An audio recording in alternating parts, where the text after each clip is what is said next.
Cpl Garinger, Kilo Company, squad leader, 0311. And you hit me when you answer. Cpl Garinger? No, it's fine. Oh. Like we're having a conversation. Okay.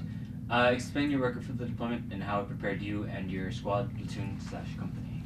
Our workup consisted of long hours. We spent a lot of time in the field practicing and training for this deployment. I think that it has paid dividends throughout the duration of the deployment. Be it, the long hours that we put in, we're seeing it reaping from that. What is your responsibility in 3-7? My responsibility in 3-7 is the morale, discipline, and tactical proficiency of my squad, as well as mentoring our ANSAF partners.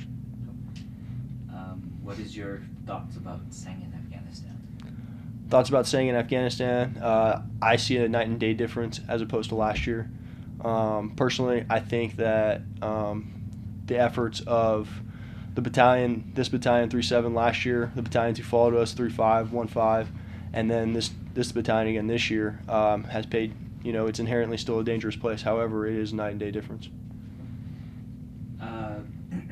In general, can you talk about your experience throughout this deployment?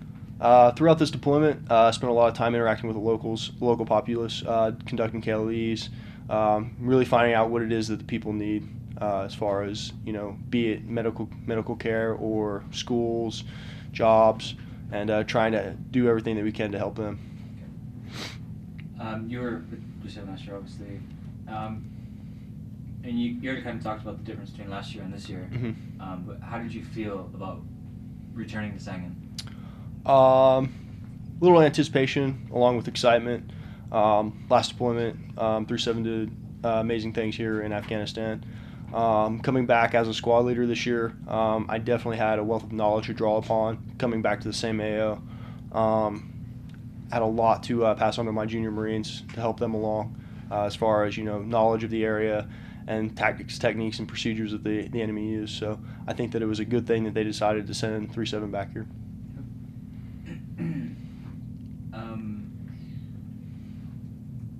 How has the area changed? It looks different.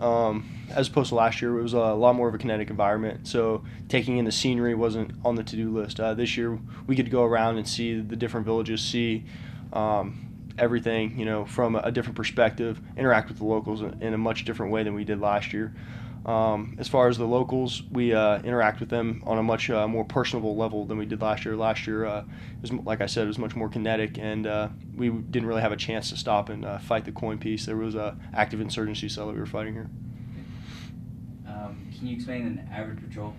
Just how you prepare for it, how you conduct it?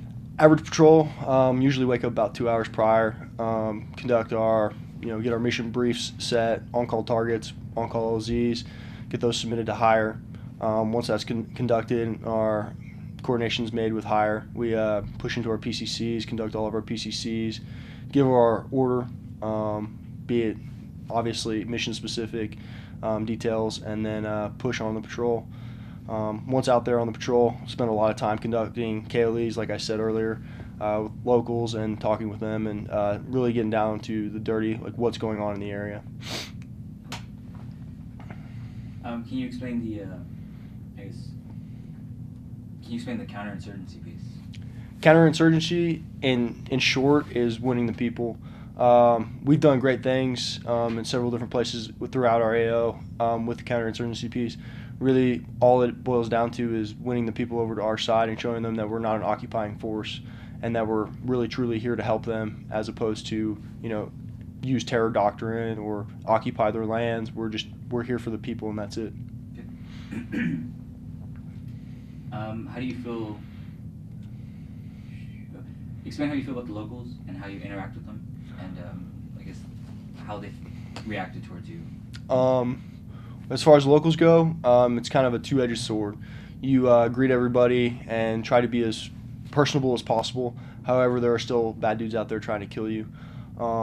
So it's a lot of cop on the beat kind of stuff, trying to get what it is really that this person's trying to put across. And then with the language barrier, a lot of that comes into the way they present themselves, so their body perception and stuff like that. So a lot of it's just kind of understanding what it is that they're really trying to get across to you.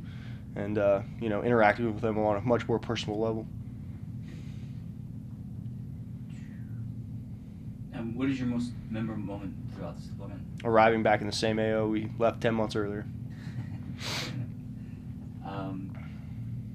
On a daily basis, what was the hardest part that you struggled with the most?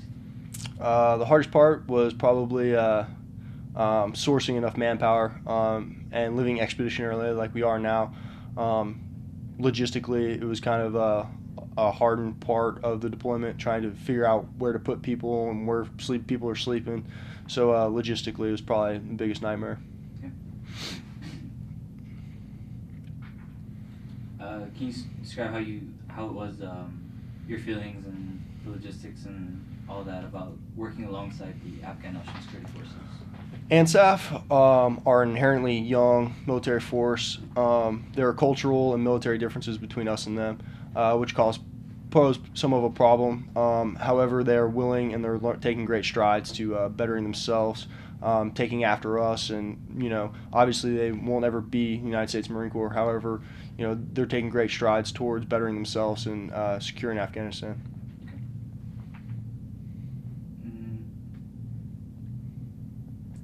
Can you describe the weather conditions you faced and how it affected your day-to-day mission?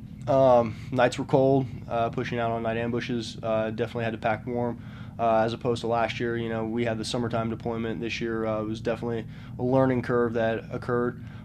We were plagued by quite a bit of rain, which caused muddy fields, all kinds of stuff that inherently you would take for granted. However, when you have 10 pounds of mud on your boots, it changes the way the patrol is going to go. Can you describe the terrain? Terrain, we saw everything. Every AO is different from AO to AO. We saw everything from desert to, sparse tree lines, deep running canals, rivers, high crops and cornfields, to the waffle fields that are part of the Sangin Valley. All of that rolled into a 10 click by 10 click AO. So.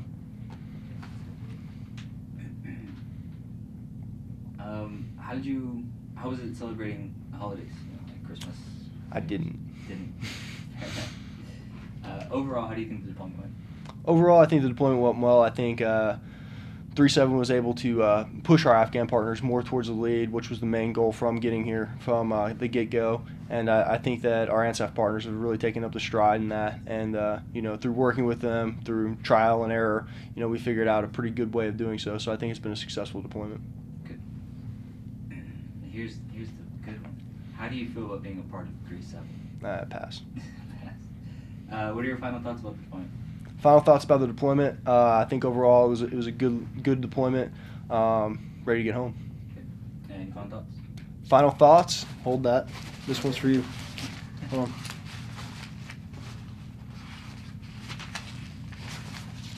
You skipped 19, by the way. Just want you to know this.